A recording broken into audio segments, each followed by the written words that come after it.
बार फिर आप सभी का बहुत स्वागत है। नमस्कार, मैं सोनाली और आप देख रहे हैं केकेडी न्यूज। रुक करते कुछ खास खबरों पर। खबर फर्रुखाबाद से है, जहां हिस्ट्री लाइन से निकली चिंगारी से गेहूं की फसल स्वाहा हो गई है। बता दें कि 5 बीघा खेत में पकी खड़ी गेहूं की फसल जलकर के राख हो गई है, जिसके बाद ग्रामीणों ने बाल्टियों से पानी डाल डाल करके आग पर काबू पाया। सूचना देने के 1 घंटे के बाद फायर ब्रिगेड की गाड़ी मौके पर पहुंची। आग लगने से आसपास के किसानों में हड़कंप मच गया। इस घटना के बाद ग्रामीणों ने बताया कि खेतों में विद्युत लाइन के तार काफी नीचे हैं। कई बार शिकायत के बाद भी सुनवाई नहीं हुई है, जिसका नतीजा है कि गेहूं की फसल जलकर के राख हो गई है, जिससे कई महीनों की मेहनत पर पानी फिर गया। आपको बता दें कि मौके पर पहुंचे क्षेत्रीय लेखपाल ने जांच पड़ताल कर रिपोर्ट एसडीएम को सौंपकर बात कही है। क्या नाम है आपका? प्रदीप सिंह। कौन सा गाँव ये? ये खेतों गेहूँ फसल में आग लगी, कैसे लग गई? 11,000 लाए फिर बुझाई कैसे गई? बाल्टियों की पानी है। किसने बुझाई? ग्रामीणों ने। अच्छा, मौके पुलिस आई थी? पुलिस थोड़ी देर के बाद में आई, अच्छा, फायर ब्रिगेड कितनी गाड़ी आई थी? 1 घंटे के बाद। क्या नाम है आपका? प्रदीप सिंह। कौन सा गाँव ये? जय।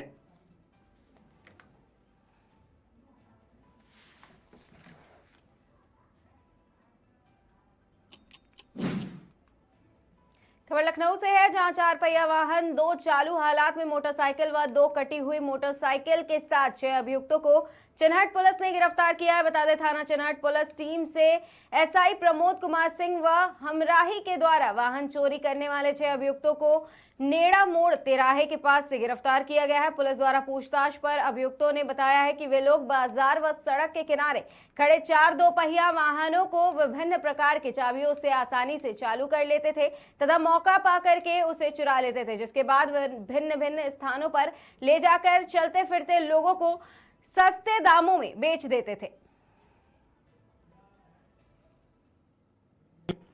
देखिए, आपकी जानकारी में लेना चाहूँगा, 2 मुख्य चोर हैं जो प्रवेश और अभिज्ञान, ये रोहिणी दिल्ली के रहने वाले हैं, जैसा भी इनके एड्रेसेस के बारे में पता चला है और वेरीफाई कराया जा रहा है। ये यहाँ पर किराए के मकान में रह रहे थे और अपने साथियों के माध्यम से, जिनमें कबाड़ी भी हैं और चोरी करने वाले भी हैं, उनके साथ मिलकर के ये यहाँ पे लगातार वारदात कर रहे थे। इनके द्वारा जो यहाँ पर वारदात की गई है उसमें एक होंडा सिटी अमेज और एक अल्टो कार थाना विभूतिखंड से और गोमती नगर से चोरी की गई है। इसके अलावा थाना चिनहट से 2 बाइकें चोरी की गई हैं। इसके अलावा 2 कटी हुई बाइकें जो कि विभूतिखंड की और विस्तार की हैं, ये बरामद हुई हैं। इसके अलावा 13 बैटरियां इनके कब्जे से बरामद हुई हैं और उनके जो 4 साथी कासिम, शमसुद्दीन, सादिक और मोहम्मद असलम, ये गिरफ्तार हुए हैं। इसके अलावा जो गाड़ियां अन्य काटी गई हैं उनके स्पेयर पार्ट्स बरामद हुए हैं। इस प्रकार से काफ़ी सारे व्हीकल्स का सामान के पास से बरामद हुआ है, जिनके इंजन नंबर, तीसरे नंबर के माध्यम से उनको ट्रैक करके हम लोग उनको ट्रैक डाउन करेंगे और उनको कनेक्ट करेंगे, जहाँ जहाँ उनकी वारदातें लिखी गई हैं उनसे कनेक्ट करेंगे। इसके अलावा पीछे चूँकि ये दिल्ली के रहने वाले हैं, इनके पास से एक होंडा सिटी और बरामद हुई है जो कि पटियाला से चोरी है, उसको भी लिंक किया गया है। अब हमारा प्रयास है कि इस पूरे गैंग से अग्रिम बातचीत करके, पूछताछ करके, इनके द्वारा इस लखनऊ शहर के अलावा और ये जो पटियाला की गाड़ी मिली है इंटरस्टेट गैंग के मेंबर्स के रूप में, इनसे बातचीत करने के बाद में इनके द्वारा और जो वारदातें की गई हैं उनके बारे में हम लोग पता करेंगे और नैप डाउन करेंगे। सर, पूछताछ में क्या पता चला कि इस तरह कैसे ये जो है गाड़ियाँ चोरी करते थे? देखिए, इनका मोडस ऑपरेंडी बड़ा सिंपल सा है। ये रेकी करते हैं, रेकी करने के बाद में ऐसे व्हीकल्स जो पुराने व्हीकल्स हैं या ऐसे व्हीकल्स जिनमें लोग जो है चाबी लगा के छोड़ जाते हैं, इसके अलावा जो ये मास्टर कीज रखते हैं जो रिमोट सेंसर को डीएक्टिवेट कर देती हैं, इन कीज के माध्यम से ये गाड़ियाँ चोरी करते हैं।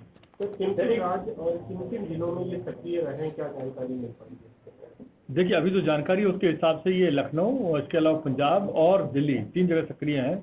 अभी ये भी पता लगाया जा रहा है कि दिल्ली को छोड़कर ये यहाँ पे क्यों रह रहे थे, क्योंकि एक तो बात ये होगी कि लगभग 2-3 महीने से यहाँ पे निवासित हैं, जो 3 महीने करीब से वारदात कर रहे हैं हमारे यहाँ पर।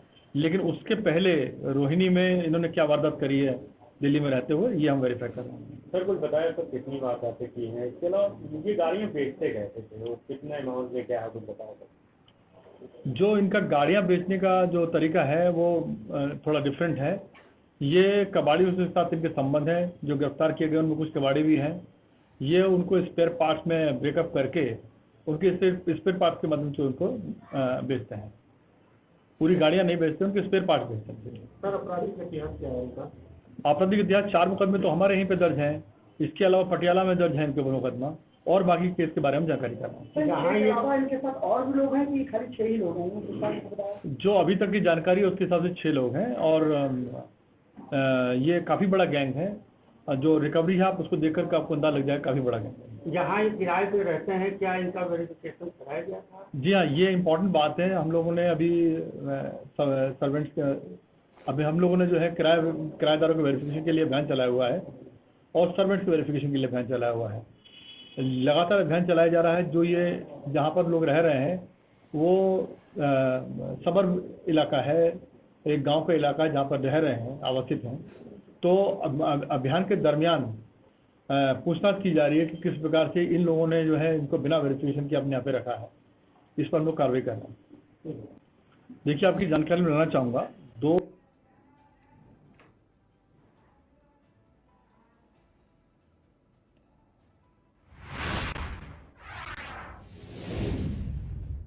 खबर कानपुर से है, जहां प्राइवेट नर्सिंग होम में मेघझाल निवासी प्रसूता महिला की मौत हो गई है, और मौत हो जाने के बाद नर्सिंग होम संचालक ताला लगाकर भाग गए हैं, जिसके बाद गुस्साए परिजनों ने नर्सिंग होम के बाहर हंगामा कर दिया। आपको बता दें कि मामला रसूलाबाद कस्बे के अंशिका हेल्थ केयर का है।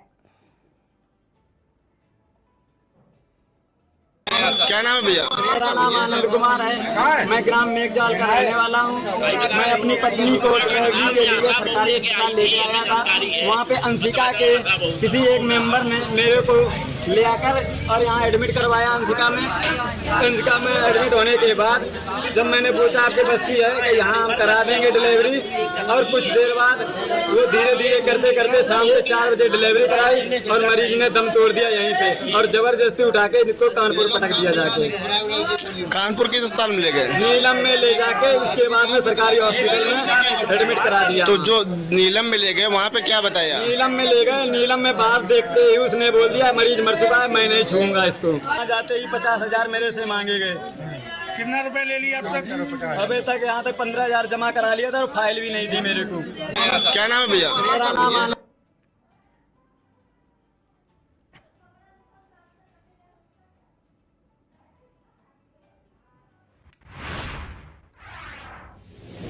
खबर हापुड़ से है, जहां उत्तर प्रदेश के हापुड़ में गढ़कोतवाली पुलिस को लोकसभा चुनाव से पहले बड़ी सफलता मिली है। बताया गया है कि इन दोनों को रोतो से मड़ैया की ओर जाने वाले खड़ंजा रास्ते पर करीब 70 कदम दूरी से गिरफ्तार किया गया है। बता दें कि गिरफ्तार अभियुक्त अकबर उर्फ सोनू इस्तेकार को गिरफ्तार किया गया। बताया जा रहा है कि इन दोनों के कब्जे से भारी मात्रा में असलहा तथा असलहा बनाने का उपकरण बरामद किया गया है।